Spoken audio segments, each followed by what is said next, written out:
आने वाली बस पकड़ ली। लेकिन उस बस में एक औरत की सोने की चैन चोरी हो गई। इससे बस में बड़ा हंगामा मच गया और आखिरकार बस को पुलिस स्टेशन में रुकना पड़ा, जिससे काफी देर हो गई। फिर जब बस लखनऊ के थाने से निकलकर जब दिल्ली की ओर रवाना हुई, तब शाम ढल चुकी थी। तब सर्दी के दिन थे और जैसे जैसे शाम से रात हो रही थी, ठंड भी बढ़ती जा रही थी। वैसे आने से प्रीति ने सोचा था कि उसका कोर्ट का काम जल्दी हो जाएगा और दिन रहते ही वो दिल्ली जल्दी पहुंच जाएगी। इसलिए उसने न स्वेटर लिया था न शाल लिया था। लेकिन अब देर होने की वजह से और ठंड बढ़ने की वजह से वो कांपने लगी थी। तब उसके बगल में एक जवान लड़का बैठा था, जिसका नाम अजय था। वो प्रीति की हालत बार बार देख रहा था। थोड़ी देर बाद उसने अपनी बैग से एक शाल निकाला और खुद ओढ़ लिया। लेकिन रात जैसे जैसे गहरी होती गई, ठंड और भी बढ़ गई और रात के करीब 10 बजे तक प्रीति के बदन में ठंड इस कदर समा गई कि वो थर थर कांपने लगी। तब उसे इस कदर कांपते देखकर अजय बोला, सुनिए, आपको बहुत ज्यादा ठंड लग रही है। अगर आपको शाल ओढ़ना है तो प्लीज मेरे शाल में आ जाइए। तब प्रीति को उसका शाल शेयर करना ठीक नहीं लगा, लेकिन तब अजय के बार बार कहने पर वो मान गई और फिर दोनों ने मिलकर शाल को आधा आधा ओढ़ लिया और अपना सफर जारी रखा। लेकिन शाल की वजह से दोनों एक दूसरे के बहुत करीब आ गए थे। तभी अजय ने धीरे से अपना एक हाथ प्रीति के कंधे पर रखा। तब सफर के दौरान प्रीति को नींद आने लगी थी, तो अनजाने में उसने अपना सिर अजय के कंधे पर टिका दिया। तब दोनों शाल में लिपटे हुए इतने करीब थे कि लग रहा था जैसे वो दो नहीं बल्कि एक ही हों। हालांकि अजय का स्वभाव बहुत अच्छा लग रहा था, उसका व्यवहार भी सभ्य था। लेकिन तभी उसने धीरे से अपना हाथ प्रीति के कंधे से हटाकर उसके कमर तक ले जाकर उसे हल्के से अपनी ओर खींच लिया। लेकिन इसके बाद जो हुआ उससे प्रीति चौंक गई और सन्न रह गई। नमस्ते दोस्तों, आप सभी का स्वागत है मेरे चैनल पर। एक बार फिर मैं आपके लिए एक रोमांचक कहानी लेकर आई हूं। अगर आपको यह कहानी पसंद आए तो कृपया वीडियो को एक लाइक जरूर करें। तो चलिए शुरू करते हैं। आज प्रीति की कोर्ट में तलाक की तारीख थी, तो दोपहर 2 बजे तक कोर्ट के सारे काम निपट गए। फिर 3 बजे तक वो लखनऊ बस स्टैंड पर थी। उस दिन बस स्टैंड पर बहुत भीड़ थी। दरअसल आरक्षण की मांग के लिए लखनऊ में मोर्चा निकला गया था और वहां के आसपास के गांवों से लोग इस मोर्चे में शामिल होने आए थे। इसीलिए बस स्टैंड और पूरे शहर में खूब अफरा तफरी मची थी। लेकिन कुछ देर बाद सौभाग्य से दिल्ली जाने वाली बस भी आ गई, तो प्रीति ने किसी तरह धक्का मुक्की करके बस में चढ़ी और जगह बनाई। लेकिन बैठने की जगह मिलना तो दूर की बात थी। बस में ऐसी भीड़ थी कि जितने लोग सीटों पर बैठे थे उससे ज्यादा तो खड़े थे। वो बस औरतों और मर्दों से ठसाठस भरी थी, मानो किसी पिंजरे में ढेर सारे मुर्गियों के बच्चे ठूंस दिए गए हों। फिर भी लोग बस में चढ़े जा रहे थे। ये सब देखकर कंडक्टर ने आखिरकार बस का दरवाजा बंद कर दिया। तब प्रीति की हालत भी कुछ अलग नहीं थी, क्योंकि उसे भी बैठने की जगह नहीं मिली थी। तो वो बस के एक खंभे को पकड़कर खड़ी रही। करीब 15 मिनट बाद ड्राइवर गाड़ी को स्टार्ट किया और बस दिल्ली की ओर चल पड़ी। तब बस इतनी भरी थी कि लोग एक दूसरे से सटकर रगड़ते हुए खड़े थे। तब बस अभी लखनऊ शहर में ही थी और अभी 4-5 किलोमीटर का रास्ता तय किया होगा कि कंडक्टर ने टिकट काटने की पुकार शुरू कर दिया।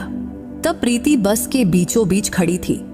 तभी कंडक्टर उसके तरफ टिकट काटते हुए आने लगा, तो उसने अपनी पर्स से पैसे निकालने के लिए पर्स की चैन खोली।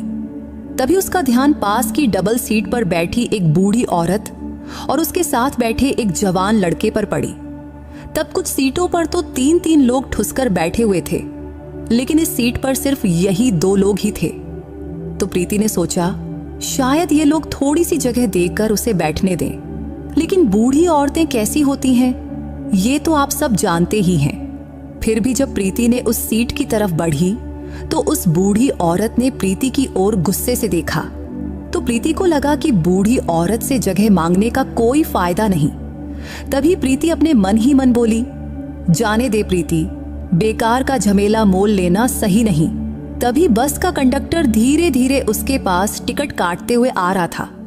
तभी अचानक उस बूढ़ी औरत ने प्रीति का हाथ पकड़ा और बोली, बेटी बैठेगी क्या?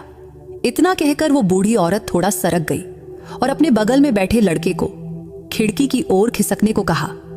फिर उसने प्रीति को थोड़ी जगह बनाकर बैठने का इशारा किया। तब प्रीति उस बूढ़ी औरत को देखकर हैरान रह गई।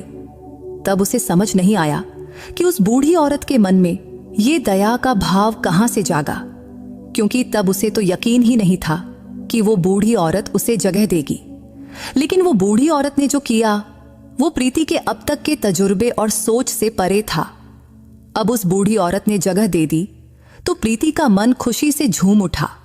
जैसे कहावत है ना कि कोई अपना मिल गया, वैसा ही कुछ हो गया था। तो प्रीति ने आभारी होकर उस बूढ़ी औरत की ओर देखा और बगल में जाकर बैठ गई। फिर प्रीति ने प्यार से कहा, थैंक यू दादी।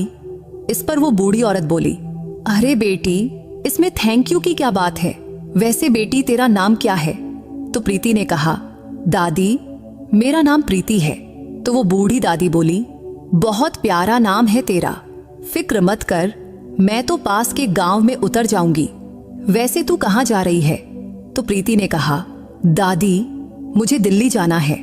फिर बूढ़ी दादी ने कहा, अरे फिर तो तेरी बले बले हो गई, क्योंकि मैं तो अगले स्टॉप पर ही उतर जाऊंगी, फिर ये सीट तेरी समझ। तब उस बूढ़ी दादी के इन शब्दों ने प्रीति को और खुश कर दिया। वैसे वो बूढ़ी दादी प्रीति को बहुत ही बोलने वाली और नरम दिल की लगी। तब प्रीति के मन में बूढ़ों के बारे में जो पुराना ख्याल था वो उस बूढ़ी दादी की वजह से बदल गया, क्योंकि वो बूढ़ी दादी बहुत ही समझदार और दूसरों का ख्याल रखने वाली थी। शायद थोड़ा बहुत पढ़ी लिखी भी हो, ऐसा प्रीति को लगा। अभी उस बूढ़ी दादी और प्रीति की बातें चल ही रही थी कि तब खिड़की की ओर बैठा वो जवान लड़का बार बार उनकी ओर ही देख रहा था। तब शायद उसे भी उनकी गप्पों में मजा आ रहा था। लेकिन तब वो बूढ़ी दादी इतना बोल रही थी कि उसने बीच में कुछ कहने की हिम्मत ही नहीं हुई। हालांकि तब ऐसा लग रहा था कि वो बोलना तो चाहता है पर चुप रहा। तभी थोड़ी देर बाद कंडक्टर प्रीति के पास टिकट काटने आ गया। तो प्रीति ने अपना टिकट कटाया। फिर बूढ़ी दादी ने अपना टिकट कटवाया। तब उसने पास के ही एक गांव का नाम बताया जो प्रीति के दिमाग में तो नहीं रहा। वैसे उसे याद रखने की जरूरत भी नहीं थी। तभी कंडक्टर ने खिड़की के पास बैठे उस लड़के से पूछा, टिकट कहाँ का चाहिए? तो उस लड़के ने कहा, मुझे दिल्ली की टिकट चाहिए। ये सुनते ही प्रीति को पता चला कि वो भी दिल्ली जा रहा है। तब टिकट लेते वक्त उस लड़के ने फिर से प्रीति की ओर देखा। तो प्रीति को लगा कि जब उसने अपना टिकट लिया था तब इस लड़के ने जरूर सुना होगा कि वो भी दिल्ली जा रही है, इसीलिए वो बार बार उसकी ओर देख रहा था। वैसे देखने में वो लड़का प्रीति की ही उम्र का लग रहा था, शायद थोड़ा सा छोटा होगा, लेकिन उसके चेहरे पर हल्की दाढ़ी थी जिससे वो और रौबदार लग रहा था। लेकिन प्रीति ने मन में सोचा, मैं इसे इतना क्यों घूर रही हूं? और फिर उसने अपनी नजर फेर ली। इतने में ही पीछे से कुछ हंगामा मच गया और शांत बैठे लोग अचानक जोर जोर से बोलने लगे। तब उस बस में से एक औरत की आवाज साफ सुनाई दे रहा था। उसके बोलने से लग रहा था कि कोई गंभीर बात है। तभी कंडक्टर ने जोर से कहा, सभी शांत हो जाओ, और फिर बस की घंटी बजाकर उसे सड़क के किनारे रोक दिया।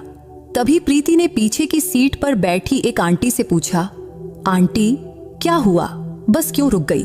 तो आंटी बोली, पीछे बैठी एक औरत चिल्ला रही है, उसके चिल्लाने से लगता है कि उसका सोने का मंगलसूत्र चोरी हो गया है। तभी उस औरत का आवाज और साफ सुनाई देने लगी। वो चीख रही थी और कह रही थी कि मेरा सोने का मंगलसूत्र चोरी हो गया, किसी ने मेरे गले से चुरा लिया। तब उसके इन शब्दों से बस में सब हक्के बक्के रह गए। कुछ लोग तो खड़े होकर पीछे देखने लगे। तभी कंडक्टर ने फिर जोर से कहा, सब अपनी अपनी जगह पर बैठ जाओ, हंगामा मत करो। फिर वो उस औरत के पास गया और शांत स्वर बोला, मैडम जरा अच्छे से देखो तो, बैग में तो नहीं रखा है?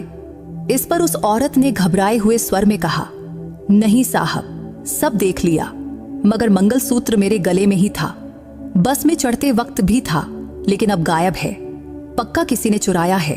तभी प्रीति ने उस औरत की ओर देखा तो वो औरत दिखने में सांवली थी और साधारण घर की लग रही थी, इसलिए उसे लगा कि वो बेवजह हंगामा नहीं कर रही है, क्योंकि उसकी हालत देखकर लग रहा था कि वो बेचारी बिल्कुल लाचार है।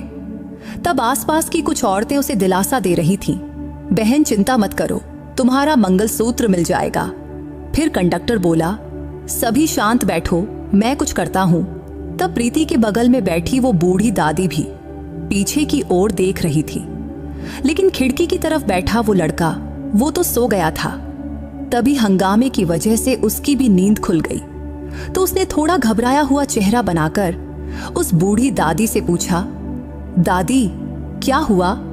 तो उस बूढ़ी दादी ने उसके कंधे पर थपकी देकर कहा, अरे बेटा छोड़ ना ये सब, कुछ औरतों को बदन भर सोना लादना होता है, चमक दमक दिखानी होती है और फिर चोरों से सिर पकड़ना पड़ता है। यही हुआ है एक औरत के साथ। तब बूढ़ी दादी की ये बात प्रीति को खटकी, लेकिन उसने कुछ नहीं कहा। तभी उस लड़के ने प्रीति की ओर देखकर पूछा, मैडम सचमुच बताओ ना, क्या हुआ है?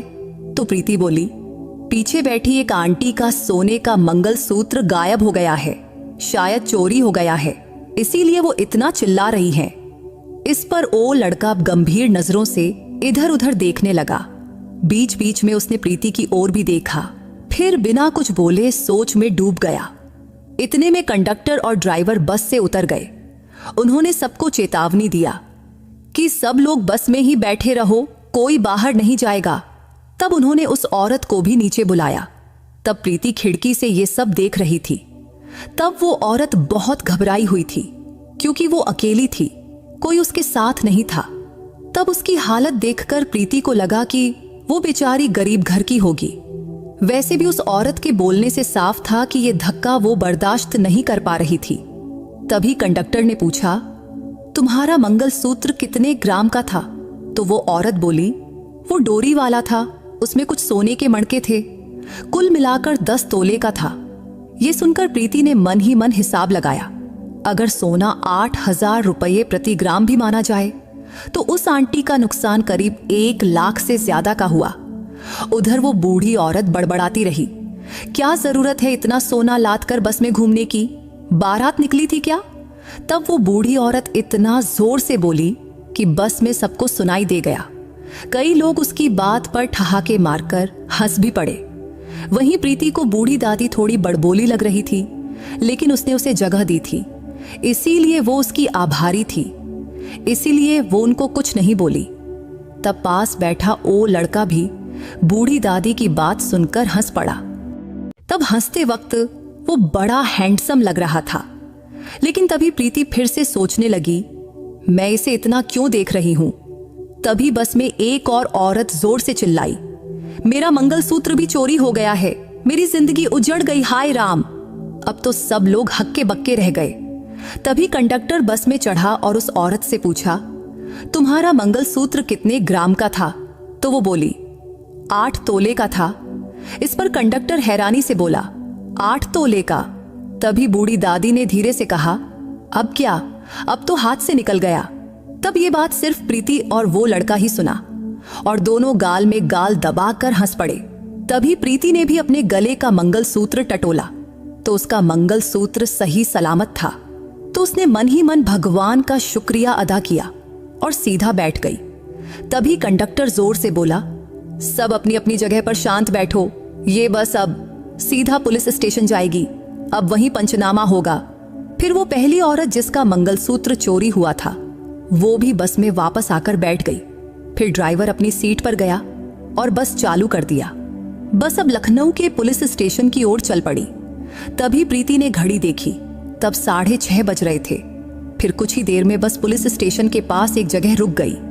फिर थोड़ी देर बाद एक कांस्टेबल बस में चढ़ा और बोला, सब लोग आराम से नीचे उतरो, अब यहाँ सबकी तलाशी और पूछताछ होगी। ये सुनकर प्रीति ने सिर पकड़ लिया, ये क्या नया ड्रामा है, अब यहाँ कितना वक्त लगेगा और बस कब आगे बढ़ेगी। तब इन सवालों ने उसका टेंशन और बढ़ा दिया। फिर सब यात्री एक एक करके नीचे उतरे। सभी को लाइन में खड़ा किया गया, मर्द एक तरफ, औरतें दूसरी तरफ। थोड़ी देर बाद कुछ पुलिस वाली औरत भी आई और तलाशी शुरू हुई। उन्होंने हर किसी की जेबें, बैग, सब कुछ टटोला और तब उन दोनों औरतों को अलग किनारे खड़ा किया गया था। जिनका मंगलसूत्र चोरी हुआ था। तब शाम 6 बजे से रात के 9 बजे तक ये तमाशा चलता रहा। अब सबकी तलाशी और पूछताछ हो गई, लेकिन उन दोनों औरतों का मंगलसूत्र नहीं मिला। फिर धीरे धीरे लोग खुसुर पुसुर करने लगे। कुछ ने खुलकर बोलना शुरू किया, चोरी तो किसी एक ने की होगी ना, लेकिन सजा सबको मिल रही है। किसी ने कहा, साहब हमें जल्दी छोड़ दो। तब पुलिस वालों ने हालात की गंभीरता देखी और रात के 10 बजे सबको बस में वापस जाने की इजाजत दिया। तब प्रीति ने बस में चढ़ते वक्त बूढ़ी दादी को सहारा दिया। तब उसका एहसान का भाव था, क्योंकि बूढ़ी दादी ने उसे जगह दी थी, तो उसकी मदद करना प्रीति का फर्ज था। बस में चढ़ते समय कंडक्टर ने हिदायत दिया, सब अपनी अपनी सीट पर ही बैठो और हंगामा मत करो। फिर प्रीति और बूढ़ी दादी अपनी सीट पर आए। तब खिड़की की तरफ वो लड़का पहले ही जाकर बैठ चुका था। तो प्रीति ने कहा, दादी आप बच में बैठिए। तभी बूढ़ी दादी ने मजाकिया अंदाज में कहा, नहीं बेटी तू ही बैठ, नहीं तो तुम दोनों मुझे बीच में ही दबा दोगे। पिछली बार भी मैं जैसे तैसे बैठी थी। लगता है तुम जवान लोग मेरा चूरमा बनाने का इरादा रखते हो क्या? तब बूढ़ी दादी की बात सुनकर प्रीति को हंसी आ गई। तब वो लड़का भी अपने मन ही मन मुस्कुराया। लेकिन अब प्रीति उस लड़के के बगल में बैठी थी और उसकी बाईं तरफ वो बूढ़ी दादी। तभी कंडक्टर ने चेक किया कि सब यात्री बस में चढ़ गए हैं या नहीं। फिर बोला, सबको तकलीफ हुई, असुविधा हुई, इसके लिए हमें भी बुरा लग रहा है, लेकिन सरकारी प्रक्रिया पूरी करनी जरूरी थी। तभी पीछे से एक यात्री चिल्लाया, ठीक है साहब, अब बस जल्दी चलाओ। तभी कंडक्टर ने घंटी बजाया और बस पुलिस स्टेशन से बाहर निकल गई। अब बस के सारे यात्री थक चुके थे, परेशान थे, लेकिन वो दोनों औरतें जिनका मंगलसूत्र चोरी हुआ था, उनका दुख तो सबसे बड़ा था। उनका इतना बड़ा आर्थिक नुकसान हुआ था, इसीलिए वो दोनों सदमे में थीं। लेकिन बस अब दिल्ली की ओर तेजी से चलने लगी थी। तब रास्ता खाली था, ट्रैफिक कम था, तो बस ने रफ्तार पकड़ ली। तभी बूढ़ी दादी ने प्रीति से कहा, बेटी जरा उधर खिसक ना। तो प्रीति फौरन दाहिनी तरफ थोड़ा सरक गई। तब वो लड़का अब भी अपने हाथ पैर समेटकर शांत बैठा था। तब बस करीब 1 घंटे तक चली, फिर एक स्टॉप पर रुकी और यहीं उस बूढ़ी दादी को भी उतरना था। तो उतरते समय बूढ़ी दादी ने प्रीति को प्यार से देखा और बोली, बेटी अब तू आराम से बैठ, फिक्र मत कर। तब बूढ़ी दादी की ममता भरे शब्दों ने प्रीति को बहुत सुकून दिया। फिर बूढ़ी दादी ने प्रीति के सिर पर प्यार से हाथ फेरा, अपनी छोटी सी पोटली उठाई और स्टॉप पर उतर गई।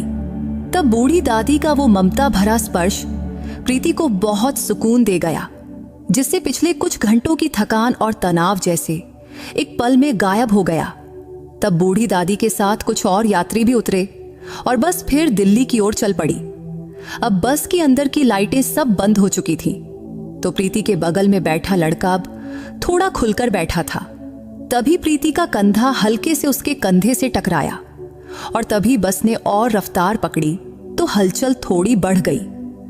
तभी उस लड़के की जांघ का स्पर्श प्रीति की जांघ से होने लगा, लेकिन उसने इसे अनदेखा कर दिया।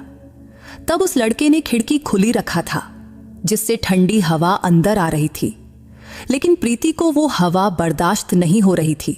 तो उसने कहा, सुनिए, खिड़की बंद कर देंगे प्लीज। तो उस लड़के ने उसकी ओर देखा और बोला, हाँ जरूर, आपको अच्छा नहीं लग रहा तो बताना था ना। मैंने तो सोचा आपको हवा चाहिए, इसीलिए खुली रखी थी। रुको अभी बंद करता हूं।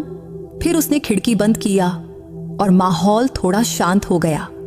तब सर्दी के दिन शुरू ही हुए थे और अभी तक इतनी ठंड नहीं पड़ी थी, लेकिन अब ठंड बढ़ने लगी थी।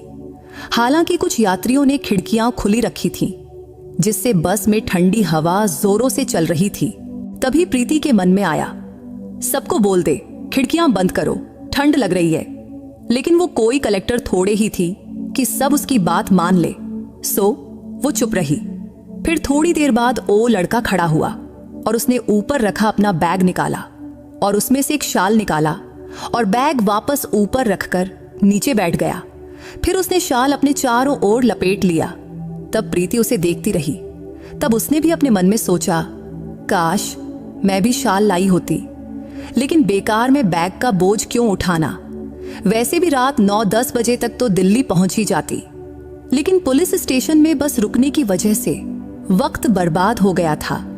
लेकिन अब उसकी भरपाई सबको करनी पड़ रही थी। बस में छोटे छोटे बच्चे और बूढ़े लोग भी थे जिन्हें देर रात पहुंचने की तकलीफ होने वाली थी। अब बस में सन्नाटा छा गया था, लेकिन प्रीति के मन में विचारों का तूफान मचा हुआ था। तब रात के करीब 12 बजे होंगे, तो उसे अब बहुत ठंड लगने लगी थी।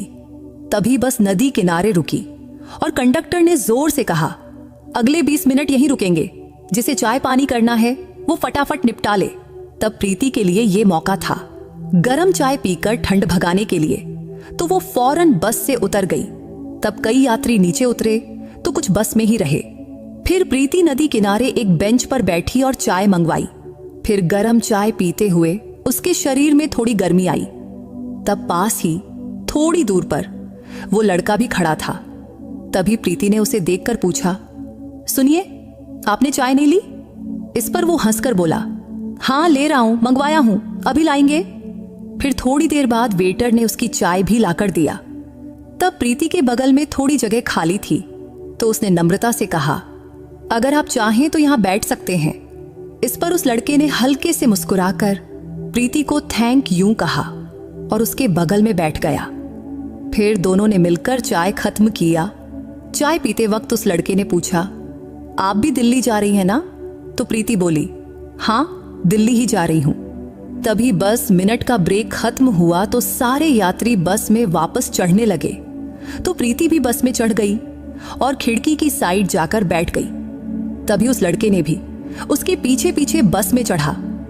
बस में चढ़ने के बाद उसने प्रीति से पूछा, सुनिए, जरा खिसकेंगी? इस पर प्रीति खिसकते हुए बोली, अच्छा आप खिड़की की तरफ बैठना चाहते हैं? इस पर वो बोला, नहीं नहीं, आप ही बैठिए। तो प्रीति खिड़की की तरफ थोड़ा और सरक गई और वो लड़का उसके बगल में बैठ गया। फिर उसने अपना शाल उठाया और ओढ़ लिया। शाल ओढ़ते वक्त उसने प्रीति की ओर देखा। तभी प्रीति की नजर भी उससे मिली। तब पहली बार दोनों की आंखें इस तरह टकराई थी। थोड़ी देर बाद वो लड़का ने शाल को आधा ओढ़ा और प्रीति से बोला, अगर आपको भी शाल ओढ़ना है तो शाल के अंदर आ जाइए।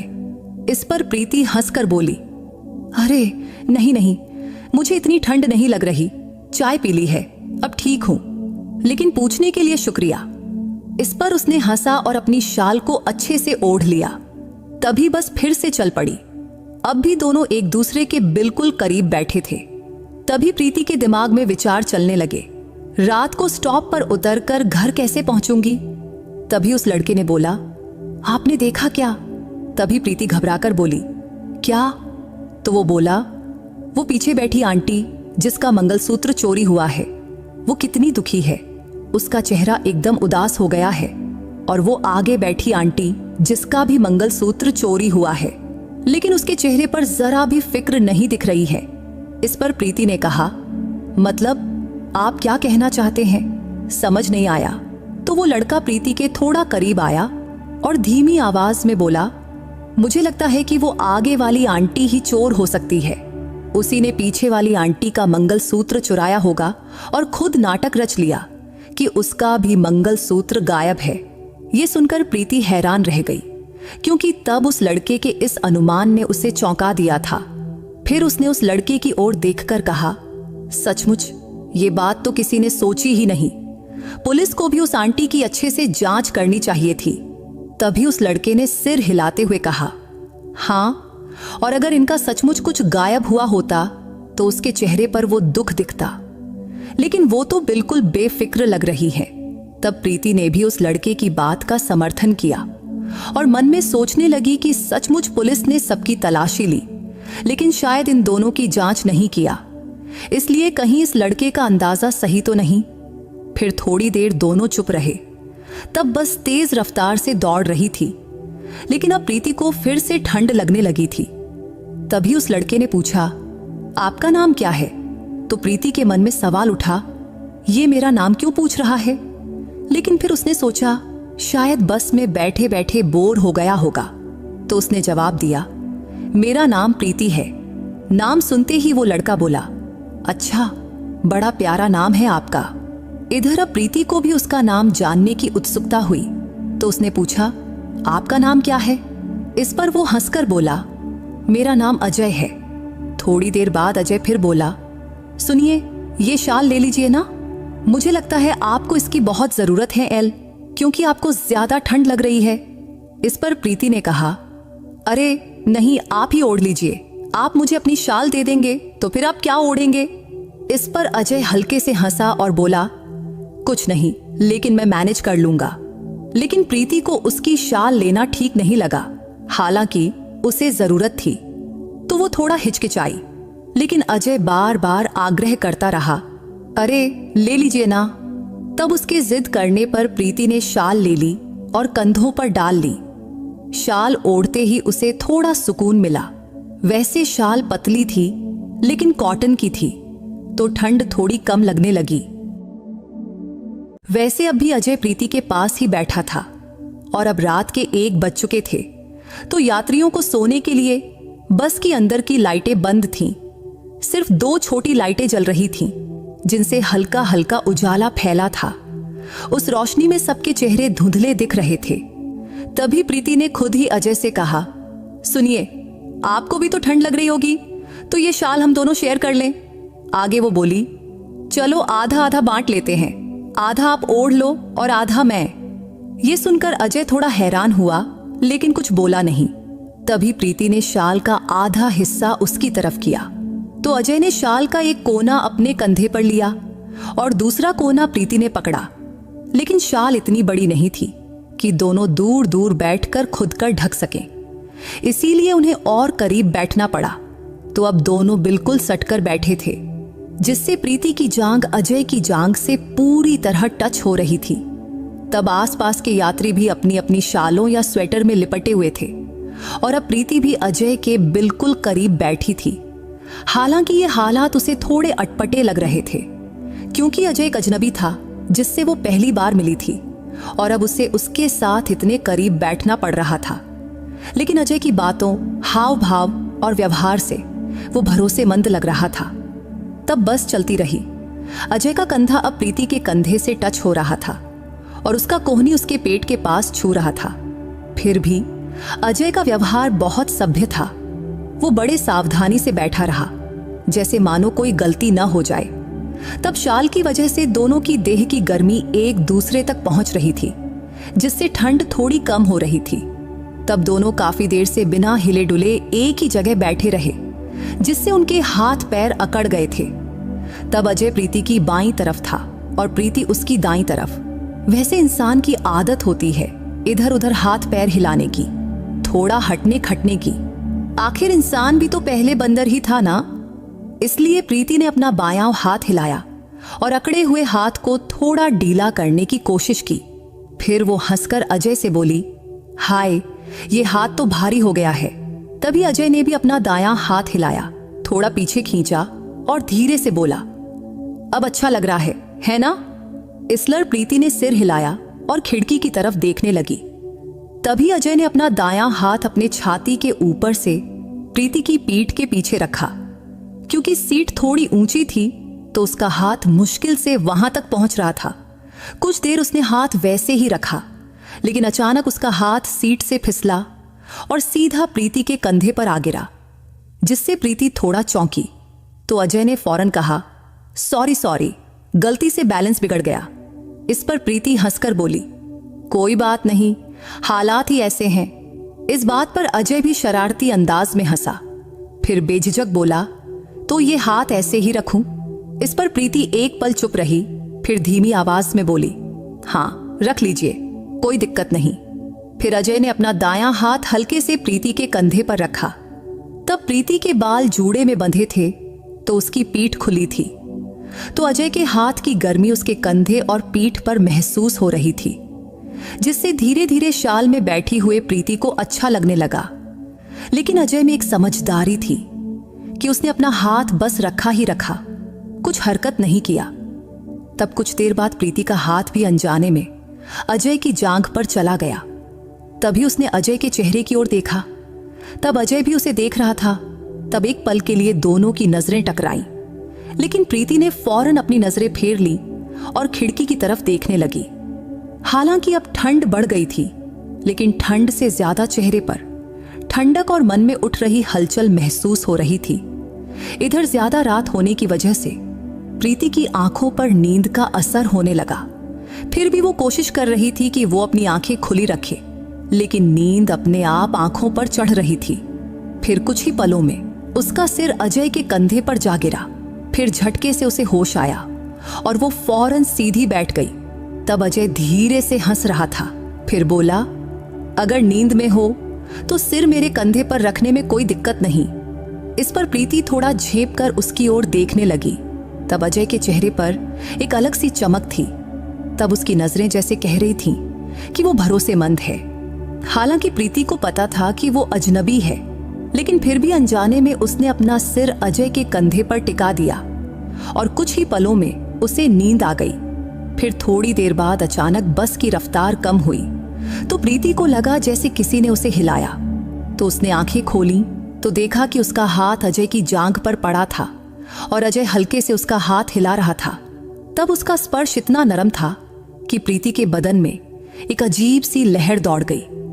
लेकिन उसने जल्दी से अपना हाथ पीछे खींचा और अजय की ओर देखी तो अजय बोला, सुनिए, अब शहर आ गया है, लोग उतरने की तैयारी कर रहे हैं। आपको कहाँ उतरना है, इसीलिए आपको उठाया। इस पर प्रीति ने अजय की ओर देखकर हंसकर बोली, अच्छा हुआ आपने उठा दिया, शुक्रिया। अजय जी, बस में अब लाइटें भी जल चुकी थीं, तो उजाले में सब कुछ साफ दिख रहा था कि दोनों एक दूसरे के करीब बैठे थे और आसपास के लोग उत्सुकता से उन्हें ही देख रहे थे। शायद उन्हें लग रहा था कि ये दोनों पति पत्नी हैं, लेकिन अब बस रुकने की तैयारी में थी। तभी एक स्टॉप पर बस रुकी और कुछ लोग उतर गए। तब प्रीति ने अपनी साड़ी ठीक किया, क्योंकि अब बस अलग अलग स्टॉप्स पर रुक रही थी और हर बार कुछ यात्री उतर रहे थे। और प्रीति का कश्मीरी गेट बस स्टॉप भी करीब आ रहा था, तो वो भी उतरने की तैयारी करने लगी।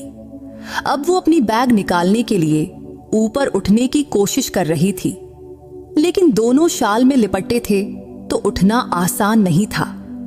तो अजय को ये बात समझ आ गई, तो उसने धीरे से अपने कंधे से हाथ हटाया और शाल पूरी तरह प्रीति को दे दिया और बोला, अब उतरना है ना, तो बैग निकाल दूं? इस पर प्रीति ने हल्के से हंसकर कहा, हाँ प्लीज, मेरा बैग निकाल दीजिए। फिर अजय ने बड़े सावधानी से उसका बैग निकाला। फिर उसने धीमे स्वर में कहा, प्रीति जी, ये रहा आपका बैग। फिर उसने बैग प्रीति के पैरों के पास रख दिया। तब अजय का शांत और नम्र स्वभाव और उसकी आवाज की मिठास प्रीति के मन को गुदगुदा रही थी। तब उसके मुंह से अपना नाम सुनकर उसे एक पल को अजीब लगा, लेकिन साथ ही बहुत अच्छा भी। तभी प्रीति ने शाल को अच्छे से मोड़ा और अजय को लौटाते हुए बोली, थैंक यू। तब वो गाल में गाल दबाकर हंस रही थी, तो अजय भी हल्के से मुस्कुराकर बोला, कोई बात नहीं, चलता है। तभी बस कश्मीरी गेट पर पहुंच गई। तब रात के यानी सुबह के 3 बज गए थे। तो प्रीति बोली, सुनिए, मेरा स्टॉप आ गया, तो मुझे अब उतरना है। तो अजय बोला, अच्छा तो चलिए, मैं आपको छोड़ देता हूं। तभी बस रुकी और दोनों नीचे उतर गए। कश्मीरी गेट स्टॉप पर बस से उतरने वाले सिर्फ वही 2 थे, तो स्टॉप पर उतरकर दोनों थोड़ा किनारे खड़े हो गए। तब रात की खामोशी में सिर्फ कुत्तों के भौंकने की आवाज ही गूंज रही थी। तो दोनों ने इधर उधर देखा, रिक्शा, ऑटो ढूंढने की कोशिश किया, लेकिन इतनी रात गए रिक्शा, ओटी मिलना मुश्किल था।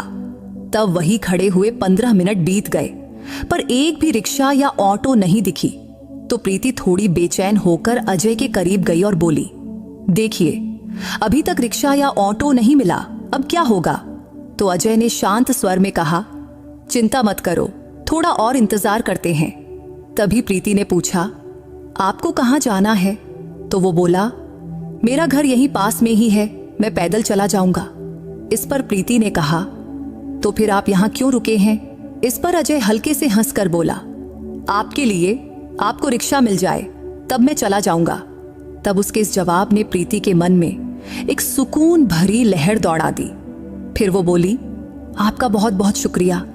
इस वक्त अगर आप साथ न होते तो मैं डर के मारे कांप रही होती। इस पर अजय हंसकर बोला, फिक्र मत करिए, मैं हूं ना, वैसे भी यहाँ पास में पुलिस स्टेशन है। तब रिक्शा का इंतजार करते करते सुबह के 3:30 बज गए। तब प्रीति तंग आकर बोली, अगर रिक्शा नहीं मिला तो शायद मुझे सुबह तक यहीं बैठना पड़ेगा। इस पर अजय बोला, ऐसा नहीं होगा, लेकिन अगर आपको बुरा ना लगे तो आप मेरे घर चल सकती हैं, घर यहीं पास में है। इस पर प्रीति ने एक पल उसके चेहरे की ओर देखा। तब उसकी आंखों में सच्चाई झलक रही थी, तो मन में सोचा ये गलत नहीं कह रहा। फिर उसने हल्के से सिर हिलाया और बोली, ठीक है। इस पर अजय मुस्कुराया और बोला, चलिए फिर। उस रात की खामोशी में दोनों एक दूसरे के पीछे पीछे चल पड़े। अजय अपना बैग पकड़े हुए आगे आगे चल रहा था और प्रीति उसके पीछे। तब चलते चलते अजय ने एक बार मुड़कर देखा और धीरे से पूछा, आपका बैग मैं पकड़ लूं? इस पर प्रीति हल्के से हंसकर बोली, नहीं नहीं, रहने दीजिए, आपका बैग पहले ही भरा हुआ है, वैसे मेरा बैग इतना भारी नहीं है। तब थोड़ी दूर चलने के बाद, यानी करीब 6-7 मिनट में ही अजय एक घर के सामने रुक गया। वो घर पुराने जमाने का साधारण सा रो हाउस था। फिर उसने गेट खोला और बोला, ये मेरा घर है। फिर दोनों गेट से अंदर घुसे और अंदर की दरवाजे के पास पहुंचकर अजय ने अपने बैग से चाबी निकाला। फिर अजय ने ताला खोला और प्रीति को हाथ से इशारा करते हुए कहा, अंदर आइए। फिर प्रीति धीरे से चौखट पर कदम रखकर घर में घुस गई। वो घर साधारण लेकिन साफ सुथरा था। अंदर जाते ही अजय ने कहा, अपना बैग यहां रख दीजिए। तो प्रीति ने बैग कुर्सी पर रख दिया। फिर अजय बोला, प्रीति जी, आप पहली बार मेरे घर आई हैं, ऐसा लग रहा है कि ढंग से स्वागत भी नहीं कर पाया, फिर भी कुछ लेंगी, चाय या कॉफी? तो प्रीति ने थके स्वर में उसकी ओर देखकर कहा, नहीं नहीं अजय जी, आपने इतना कहा वही बहुत है, वैसे भी हम दोनों बहुत थक गए हैं, तो थोड़ा आराम कर लें। इस पर अजय हल्के से हंसा और बोला, बिल्कुल सही कहा प्रीति जी, वैसे वो घर छोटा था, बस 2 ही कमरे थे उसमें सामने की तरफ एक बड़ा कमरा था और पीछे एक छोटा सा किचन और बाथरूम। तभी प्रीति ने बाथरूम पूछा तो अजय ने तुरंत इशारा करते हुए कहा, वो रहा दरवाजा, मैं खोल देता हूं। फिर प्रीति बाथरूम में गई, ठंडे पानी से मुंह धोया, शीशे में खुद को देखा तो बाल थोड़े बिखरे थे, तो उसने बाल ठीक किए, साड़ी का पल्लू संवारा और बाहर आई। तब कमरे में अजय सोफे पर चादर बिछा रहा था। तब उसने पलंग छोड़कर सोफे पर सोने का फैसला किया था। तो प्रीति ने कहा, अजय जी, आप पलंग पर सो जाइए, मैं सोफे पर सो लूंगी। इस पर अजय बोला, अरे प्रीति जी, आप मेरे घर में मेहमान हैं, तो मेहमानों को पलंग देना मेरा फर्ज है, और आप फिक्र मत करिए, मुझे सोफे की आदत है। तब उसके जिद करने पर प्रीति को उसकी बात माननी पड़ी और फिर वो पलंग पर लेट गई। वो गद्दा बहुत नरम था, शायद अजय का अपना पसंद था। फिर अजय भी सोफे पर लेट गया, चादर ओढ़ लिया। तब प्रीति चादर ओढ़कर सोने की कोशिश कर रही थी, लेकिन उसके दिमाग में विचारों का तूफान मचा था कि एक अनजान इंसान के घर में वो रुकी थी। लेकिन अजय सज्जन लग रहा था तो उसे डर नहीं लग रहा था। कमरे में बल्ब भी जल रहा था, जिसकी रोशनी सीधे आंखों पर पड़ रही थी, जिससे नींद नहीं आ रही थी। तो प्रीति ने धीमे स्वर में कहा, अजय जी, ये बल्ब बंद कर देते तो अच्छा होता। इस पर अजय बोला, हाँ, मैं भी बल्ब बंद करना चाहता था, लेकिन आपके लिए चालू रखा। तभी प्रीति ने कहा, नहीं, मैं तो रात में बल्ब बंद करके ही सोती हूँ। ठीक है, आपकी बात मानता हूँ, कहकर अजय ने बल्ब बंद कर दिया। अब कमरे में सन्नाटा छा गया, सिर्फ खिड़की से हल्की रोशनी अंदर झांक रही थी। अब दोनों सोने की तैयारी में थे, क्योंकि सफर की थकान बदन पर हावी थी और बस यात्रा की मुसीबतों की यादें मन में ताजा थीं। फिर कुछ ही देर में प्रीति को नींद आ गई। फिर पता ही नहीं चला कब सुबह हुई। सुबह कहीं से हल्की सी आवाज आई। तब प्रीति ने अपनी आंखें खोली और चादर मुंह से हटाई और सामने देखी।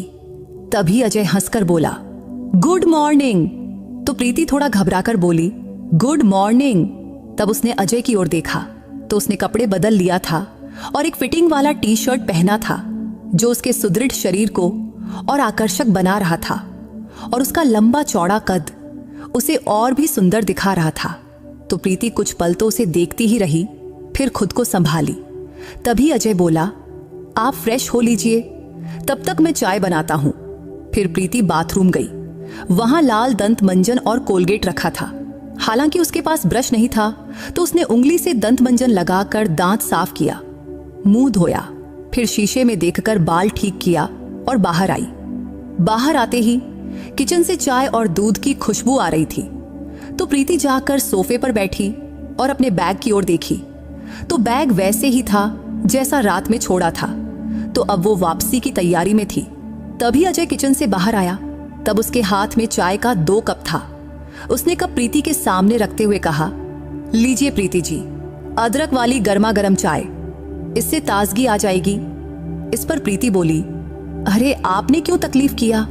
तो अजय ने हंसकर कहा, तकलीफ कैसी, अपने लिए बना रहा था तो आपके लिए भी 1 कप और बना लिया। तब प्रीति उसकी बात सुनकर हल्के से मुस्कुराई और चाय का कप उठा लिया। वो चाय इतनी शानदार थी कि कुछ पल के लिए रात के सफर की सारी थकान ही गायब हो गई। तब चाय पीते हुए प्रीति के मन में ख्याल आया, क्या ये यहाँ अकेले रहते हैं? ये ख्याल आते ही उसने पूछ लिया, अजय जी, क्या आप यहाँ अकेले रहते हैं? इस पर अजय हंसा और बोला, नहीं, मेरी माँ मेरे साथ रहती हैं, लेकिन वो अभी गांव गई हैं। तब उसके इस जवाब से प्रीति के मन में अब 2 ही सवाल उठे, या तो वो शादीशुदा है या कुंवारा। तब उसने अजय को थोड़ा गौर से देखी। फिर इस बारे में पूछना उसे सही नहीं लगा, तो चाय खत्म करके उसने कप साइड में रखी और खड़ी हो गई। फिर बोली, अजय जी, आपने मेरी बहुत मदद की है, इसके लिए मैं आपकी बहुत बहुत शुक्रगुजार हूं, लेकिन अब मुझे चलना चाहिए। इतना कहकर वो दरवाजे की ओर बढ़ने लगी। तभी कुछ याद आया और वो मुड़कर बोली, आपका मोबाइल नंबर मिल सकता है? इस पर अजय हंसकर बोला, हाँ जरूर। फिर प्रीति ने अपना फोन निकाला और उसका नंबर अपने फोन में सेव किया और उसे एक मिस्ड कॉल दिया। तब अजय का फोन टेबल पर रखा था। तभी रिंग बजी और वो बोला, हाँ आपका कॉल आ गया। तभी प्रीति हल्के से हंसी और बोली, शुक्रिया, फिर मिलते हैं कभी। फिर अजय ने कहा, हाँ जरूर।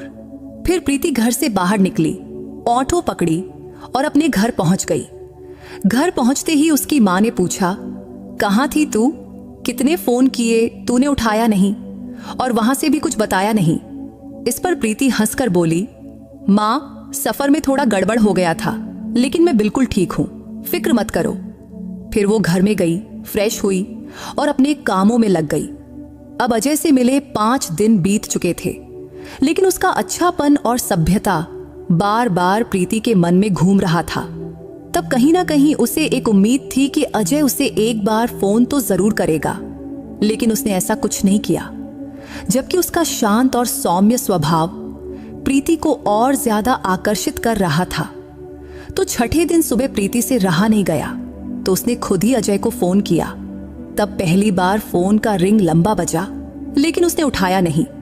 फिर 5 मिनट बाद अजय का कॉल आया, तो प्रीति ने उत्सुकता से फोन उठाया और कहा, हेलो।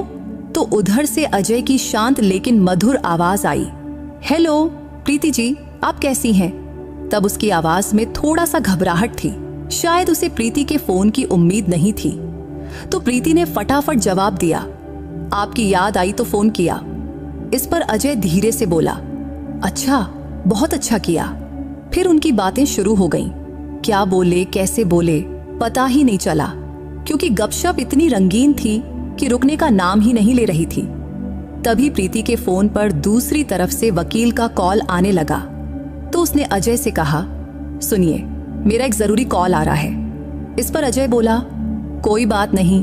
तभी प्रीति ने जल्दी से पूछा, अभी कॉल काटिए मत, वैसे आप आज क्या कर रहे हैं? तो अजय ने कहा, कुछ खास नहीं, थोड़ा बाहर जाना है। तो प्रीति ने हिम्मत करके पूछा, क्या हम आज मिल सकते हैं या फिर कल? तब उधर कुछ पल खामोशी छाई रही। तो प्रीति को लगा कहीं कॉल कट तो नहीं गया, लेकिन स्क्रीन पर कॉल चालू दिख रहा था। तभी अजय ने शांत स्वर में जवाब दिया, हाँ ठीक है, कहाँ मिलना है? तो प्रीति बोली, लोधी गार्डन में, कल सुबह 10 बजे, चलेगा? इस पर अजय ने कहा, हाँ ठीक है। फिर कॉल कट हो गया। अगले दिन सुबह प्रीति बहुत उत्साह से उठी। तब उसके मन में एक अजीब सा जोश था। तब अपनी माँ को बताकर वो तैयार हुई और 8 बजे घर से निकल पड़ी। और ठीक 9:40 पर वो लोधी गार्डन पहुंच गई। तब गार्डन में कुछ ही लोग आए हुए थे, तो एक बेंच पर बैठकर वो अजय का इंतजार करने लगी। लेकिन तब प्रीति के मन में उथल पुथल मची थी। क्या अजय आएगा? कहीं उसने मुझे बेवकूफ तो नहीं बनाया? लेकिन नहीं, वो ऐसा कुछ करेगा ऐसा नहीं लगता। तभी उसका फोन बजा तो स्क्रीन पर अजय का नाम दिखा। तो उसने जल्दी से फोन उठाया तो अजय ने पूछा, हेलो, आप कहाँ हैं? तो प्रीति ने कहा, मैं यहाँ हूँ, गार्डन के बाईं तरफ गुलाब के पौधों के सामने, बस आ रहा हूँ। इतना कहकर अजय ने फोन काट दिया। इधर अब प्रीति की धड़कनें तेज हो गईं। उसने खुद को देखा, दुपट्टा ठीक किया। उसने रंग बिरंगा स्लीवलेस टॉप और मैचिंग दुपट्टा पहना हुआ था। तब कुछ ही पलों में वो अजय को दूर से अपनी ओर आते देखकर खड़ी हो गई। तब उसे देखते ही उसका दिल और जोर जोर से धड़कने लगा। तभी अजय पास आया और हंसकर बोला, सॉरी, थोड़ा लेट हो गया। इस पर प्रीति ने हंसकर कहा, कोई बात नहीं, बस 10 मिनट की देरी हुई है। तभी वो थोड़ा घबराई हुई बेंच पर बैठ गई। तब चारों तरफ हवा में लहराते पेड़ों की छांव, पक्षियों की चहचहाहट और उनके बीच की खामोश बातों ने एक रोमांटिक माहौल बना दिया था। इसके साथ ही अजय का सादा और सच्चा व्यक्तित्व धीरे धीरे प्रीति का दिल जीत रहा था। लेकिन उसे समझ नहीं आ रहा था कि बात शुरू कैसे करे। तभी उसने अजय की ओर देखकर धीरे से पूछा, आपका गांव कहाँ है? तो अजय बोला, मेरा गांव दिल्ली के पास ही है, माँ वहीं रहती हैं, वो अभी अगले 20 दिन तक गांव में ही रहेंगी। इस पर प्रीति ने पूछा, अच्छा, तो खाना पीना कैसे मैनेज करते हैं? इस पर अजय हंसकर बोला, एक टाइम बाहर से मैनेज कर लेता हूं और एक टाइम घर पर जो बन जाए वही खा लेता हूं। तब उसके सादे और मजेदार जवाब पर प्रीति भी हंस पड़ी। तब वो प्रीति के कपड़ों को ही देख रहा था, जैसे कुछ पूछना चाहता हो, लेकिन हिम्मत नहीं कर पा रहा था। इसलिए कुछ पल खामोशी में बीते। फिर आखिरकार अजय ने पूछ ही लिया, और आपके मिस्टर वो कहाँ रहते हैं? तब ये सवाल सुनकर प्रीति थोड़ा चुप हो गई। तभी अजय ने फौरन सॉरी कहते हुए घबराकर पूछा, कुछ गलत तो नहीं पूछ लिया? इस पर प्रीति ने शांत स्वर में कहा, नहीं नहीं, ऐसी कोई बात नहीं। सच कहूं तो मेरे पति के साथ मेरी कुछ दिक्कतें थीं, इसलिए हमारा लखनऊ कोर्ट में केस चल रहा है और हमारे तलाक की प्रक्रिया शुरू है। तब उसके जवाब से अजय थोड़ा गंभीर हो गया। फिर उसने नम्रता से कहा, सॉरी, मुझे नहीं पता था। तभी प्रीति ने अजय की ओर देखकर कहा, अजय जी, आप सॉरी क्यों कह रहे हैं? जिंदगी है, इसमें अच्छा बुरा तो चलता ही रहता है। वैसे भी भगवान किसी को परफेक्ट जिंदगी नहीं देता। इस पर अजय हंसकर बोला, सच कहा प्रीति जी, आप बिल्कुल ठीक कह रही हैं। तब उसकी आंखों में प्रीति के लिए इज्जत साफ झलक रही थी। तब बातों बातों में वक्त कब बीत गया पता ही नहीं चला। जब प्रीति को प्यास लगी तो उसने पर्स से छोटी सी पानी की बोतल निकाली और एक घूंट पीकर उसने अजय को दी। फिर अजय ने उसी बोतल से पानी पिया और धीरे से थैंक यू कहा। तब उसके सादी व्यवहार से प्रीति को बहुत अपनापन महसूस हुआ। तभी अजय ने पूछा, कुछ नाश्ता कीजिएगा? तो प्रीति बोली, नहीं, मैंने कर लिया है, लेकिन अगर आपको करना है तो चल सकते हैं। फिर अजय उसे पास के रेस्टोरेंट में ले गया। फिर दोनों ने मजे से छोले भटूरे खाया। खाने के बाद प्रीति ने बिल देने के लिए पर्स से पैसे निकाली। तभी अजय बोला, रहने दीजिए, मैं दे दूंगा। तब उसके इस रिस्पेक्ट भरा स्वभाव से प्रीति को बहुत अच्छा फील हुआ। तब नाश्ते के बाद वक्त कैसे बीत गया पता ही नहीं चला। अब दोपहर का 2 बज गया था। तो आखिरकार अजय ने हंसकर कहा, चलो प्रीति जी, अब चलते हैं, फिर कभी मिलते हैं। इस पर प्रीति ने भी हंसकर कहा, हाँ जरूर, लेकिन आपको एक बार मेरे घर जरूर आना चाहिए, फिर हमें ये दोस्ती निभानी चाहिए। इस पर अजय बोला, हाँ जरूर आऊंगा, आपका न्योता मंजूर है। फिर प्रीति ने शरारती लहजे में पूछा, वैसे कब आ रहे हैं? इस पर अजय ने जवाब दिया, 4-5 दिन बाद शाम को आ जाऊंगा। तभी प्रीति ने कहा, शाम को सिर्फ आना ही नहीं है, आपको मेरे घर पर खाना भी खाना पड़ेगा। तो अजय ने शरारती भरे लहजे में जवाब दिया, ठीक है, और फिर दोनों हंस पड़े। इसके बाद घर लौटने के बाद प्रीति बार बार अजय के ख्यालों में ही खोई रहती। क्योंकि उसका सादापन और संयम उसके मन को बहुत भा रहा था। और ये बात उसे सबसे खास लगी कि अजय ने उसके अतीत के बारे में ज्यादा सवाल नहीं किया। इसलिए तो उसके व्यवहार में एक अनोखा जादू जैसा उसे लग रहा था, जो प्रीति के दिल को बार बार छू रहा था। सोमवार का दिन था। उसकी मम्मी पापा एक शादी में गए थे और प्रीति घर पर अकेली थी। तब अजय के विचारों ने उसके मन को पूरी तरह जकड़ लिया था। तभी आखिरकार उसने शाम को अजय को खाने का न्योता देने के लिए फोन किया। तब अजय ने खुशी खुशी हामी भर दिया। वैसे भी उसने 4-5 आने को कहा था तो आज आता ही, लेकिन उससे पहले ही प्रीति ने कॉल कर दिया। फिर शाम होते ही प्रीति की बेचैनियां बढ़ने लगी। वो तरह तरह के खाने बनाने लगी। जब शाम का 8 बजा तब दरवाजे की घंटी बजी तो प्रीति का दिल जोर जोर से धड़कने लगा। फिर उसने दरवाजा खोला। तब दरवाजा खोलते ही अजय के चेहरे पर शांत सी मुस्कान देखकर प्रीति के चेहरे पर भी हंसी खिल गई। फिर अजय अंदर आकर सोफे पर बैठा और प्रीति रसोई में चली गई और खाना बनाने लगी। तब उसने पनीर की सब्जी, तूप लगी रोटियां, खड़ी और साथ में तीखा सलाद बनाया। तब कम वक्त में खाना तैयार हो गया। फिर दोनों टेबल पर बैठकर गपशप करते हुए खाना खाने लगे। तब खाना खाते खाते मजेदार बातें होती रहीं। तब अजय ने प्रीति के खाने की तारीफ करते हुए कहा, प्रीति जी, इतनी मजेदार पनीर की सब्जी, सलाद और खड़ी, बहुत दिनों बाद घर का खाना खाने का मजा आया है। तब उसकी तारीफ से प्रीति का मन खुशी से भर गया। फिर खाना खत्म होने के बाद दोनों सोफे पर बैठे, टीवी चालू किया और हल्की फुल्की बातें करने लगे। तभी प्रीति ने हंसकर पूछा, अजय जी, आपको आइसक्रीम पसंद है? तो अजय ने शरारती अंदाज में कहा, सच कहूं तो खाने के बाद कभी आइसक्रीम नहीं खाई है, लेकिन आपकी बात कैसे टाल सकता हूं। तभी प्रीति ने फौरन फ्रिज से 2 आइसक्रीम निकाली, एक अजय को दी और दूसरी खुद ली। फिर दोनों साथ में आइसक्रीम खाने लगे। तब भी अजय का सादापन और स्वभाव प्रीति को बहुत भा रहा था। तब आइसक्रीम खत्म होने के बाद दोनों फिर से सोफे पर बैठ गए। फिर अजय ने कहा, आपका मोबाइल तो बहुत अच्छा है, कौन सा है? तो प्रीति ने हंसकर जवाब दिया, सैमसंग का है, ज्यादा महंगा नहीं लेकिन अच्छा है। तभी अजय थोड़ा और करीब सरक गया और प्रीति के हाथ पर हल्का सा छूते हुए बोला, कोई मजेदार कॉमेडी वीडियो दिखाइए ना। तो प्रीति ने मोबाइल पर कुछ मजेदार रील्स चलाई। फिर दोनों देखकर खूब हंसे। तब उस हंसी और बातों में दोनों एक दूसरे के और करीब आ गए थे। तभी अजय ने प्रीति के कंधे पर हल्के से हाथ रखा तो प्रीति थोड़ा घबरा गई, लेकिन कुछ बोली नहीं, क्योंकि उसके स्पर्श में एक खास तरह का अपनापन था। लेकिन धीरे धीरे अजय ने उसे अपनी ओर खींच लिया। तब उसकी आंखों में साफ साफ भावनाएं झलक रही थीं। तो प्रीति ने भी उसे रोका नहीं। तब उनके चेहरे आसपास आए और अनायास ही दोनों के होंठ एक दूसरे को हल्के से छू गए। उस पल में प्रीति का मन और शरीर अजय के स्पर्श से सराबोर हो गया। तभी अजय ने उसे धीरे से सोफे पर लिटाया और उसकी गर्दन पर हल्का सा चुंबन दिया, जिससे प्रीति के बदन में जैसे बिजली सी दौड़ गई। तो उसने अपनी आंखें बंद कर ली और उस लम्हे का आनंद लेने लगी। फिर अजय ने उसके बालों पर हाथ फेरा, दुपट्टा साइड में किया और दोनों प्यार की एक अनोखी दुनिया में खो गए। उस रात अजय ने उसे भरपूर प्यार दिया और प्रीति ने भी पूरे दिल से उसका साथ दिया। तब एक दूसरे की बाहों में वो रात प्रीति के लिए अविस्मरणीय बन गई।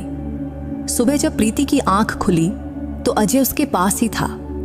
तब उसे शांत सोते देख प्रीति का मन उसकी रात की प्रेम भरी यादों से भर गया।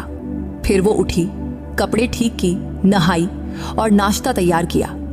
तब नाश्ते के दौरान अजय ने कहा, प्रीति, एक बात कहूं? तो प्रीति ने जवाब दिया, हाँ कहिए ना। तो अजय बोला, प्रीति, कल की रात मेरी जिंदगी की सबसे खास रात थी। तब उसने रात के उन पलों को इतने प्यारे शब्दों में बयां किया कि प्रीति के मन में उसके लिए इज्जत और भरोसा और बढ़ गया। फिर नाश्ते के बाद अजय जाने की तैयारी करने लगा। तब जाते वक्त अजय ने प्रीति का हाथ थामते हुए कहा, प्रीति, जिंदगी बहुत खूबसूरत है, लेकिन तुम्हारे साथ ने इसे और भी हसीन बना दिया। तब उसके इन शब्दों से प्रीति का मन खुशी से झूम उठा। फिर वो हंसकर उसे विदा दी और अजय अपने घर चला गया। इधर प्रीति घर का सामान समेटने में लग गई। तभी उसे सोफे पर अजय का पर्स पड़ा दिखा। तो उत्सुकता से उसने पर्स खोला तो उसमें एक पहचान पत्र था जिसमें लिखा था अजय एलोन, अविवाहित। तब ये देखकर प्रीति का आनंद और दोगुना हो गया, क्योंकि अजय अभी कुंवारा था। तो ये ख्याल उसके मन में उम्मीद की किरण जगा गई। लेकिन तभी उसके मन में एक और सवाल उठा कि वो अभी पूरी तरह आजाद नहीं थी। उसका तलाक अभी पूरा नहीं हुआ था। तो उसे लगा कि इस नए रास्ते पर चलने से पहले उसे खुद को पूरी तरह मुक्त करना होगा। तब प्रीति ने ठान लिया कि अब उसे अपने पति से तलाक ले ही लेना है। वैसे भी वो खुद उससे अलग होने को बेताब था, फिर वो क्यों जबरदस्ती रिश्ते को थामे रखे। तब इस ख्याल ने उसके मन को और मजबूत कर दिया। फिर उसने फैसला किया कि अब वो अपनी जिंदगी अपने हक से जिएगी। उसी दिन अजय का फोन आया और उसने कहा, प्रीति कल सुबह मेरे घर आ जाओ ना। तब प्रीति ने थोड़ा सोचा और बोली, हाँ ठीक है, मैं कल आऊंगी। तब अजय की बातों से उसे लगा कि वो उससे मिलने को बहुत उत्सुक है। लेकिन उसके मन में एक उलझन थी, कहीं अजय उसे सिर्फ शारीरिक सुख के लिए तो करीब नहीं ला रहा, क्योंकि उनके बीच जो रिश्ता बन रहा था उसे क्या नाम दे, ये जवाब उसके पास भी नहीं था। लेकिन अगले दिन ठीक समय पर प्रीति अजय के घर पहुंची। फिर दरवाजा खुलते ही अजय ने उसे गले से लगा लिया और बोला, प्रीति जी, आपकी बहुत याद कर रहा था। उस दिन तो मन कर रहा था कि आपकी छोड़ूं ही नहीं और हमेशा के लिए आपके साथ ही रहूं। तब उसके इन शब्दों से प्रीति का दिल खुशी से भर गया। फिर अजय ने उसे हल्के से चूमा, लेकिन प्रीति ने उसे रोकते हुए कहा, अजय रुक जाओ, मुझे कुछ कहना है। हाँ बोलो ना प्रीति, अजय ने चिंतित स्वर में कहा। तो प्रीति ने उसकी आंखों में आंखें डालकर कहा, अजय मेरी शादी पहले हो चुकी है। आपको पता है कि मेरा तलाक का केस लखनऊ कोर्ट में चल रहा है, इसलिए मैं अभी पूरी तरह आजाद नहीं हूं। लेकिन मैं आपसे पूछना चाहती हूं, क्या आप मेरा जिंदगी भर का साथी बनोगे? क्योंकि मुझे सिर्फ शारीरिक सुख के लिए कोई नहीं चाहिए, बल्कि मुझे जीवन साथी चाहिए। अगर आप तैयार हो तो मेरे लिए इससे बड़ा सौभाग्य कुछ नहीं। तब ये सुनकर अजय के चेहरे पर खुशी की लहर दौड़ गई। उसने अचानक प्रीति को दोनों हाथों से पकड़कर अपने गोद में उठाया और हंसकर बोला, प्रीति जी, आपने तो मेरे दिल की बात कह दी। वैसे भी मुझे आपके अतीत से कोई मतलब नहीं, मैं सिर्फ आपका भविष्य का हिस्सा बनना चाहता हूं। इसलिए आप जैसी है मुझे वैसी ही चाहिए। मेरे घर में सिर्फ मेरी माँ है और वो मेरे फैसले को जरूर मंजूर करेंगी। बस आप अपने घर वालों से इजाजत ले लीजिए। इस पर प्रीति खुशी से बोली, ठीक है अजय जी, मैं अपने घर वालों से बात करती हूँ। उस दिन दोनों ने फिर से प्यार भरे पल साथ बिताए। फिर शाम को प्रीति अपने घर लौटी। तब उसके मम्मी पापा गांव से वापस आ चुके थे। तो प्रीति ने उन्हें अजय और अपने बारे में सब कुछ बताया और आखिर में बोली, मम्मी पापा, अजय मुझसे शादी करने को तैयार है, बस आपकी रजामंदी चाहिए। इस पर उसकी मम्मी पापा ने उसकी आंखों में देखा और बोले, बेटी, तेरी फैसले को हमारी पूरी सहमति है। बस तू अजय के साथ खुश रहना, यही हमारी खुशी है। हमें और क्या चाहिए। फिर जल्द ही प्रीति और अजय की शादी पक्की हो गई और उनका विवाह बड़े धूमधाम और खुशी से संपन्न हुआ। शादी के बाद प्रीति और अजय ने एक दूसरे के साथ नई और खूबसूरत जिंदगी की शुरुआत किया। तो दोस्तों, उम्मीद है ये कहानी आपके दिल को छू गई होगी।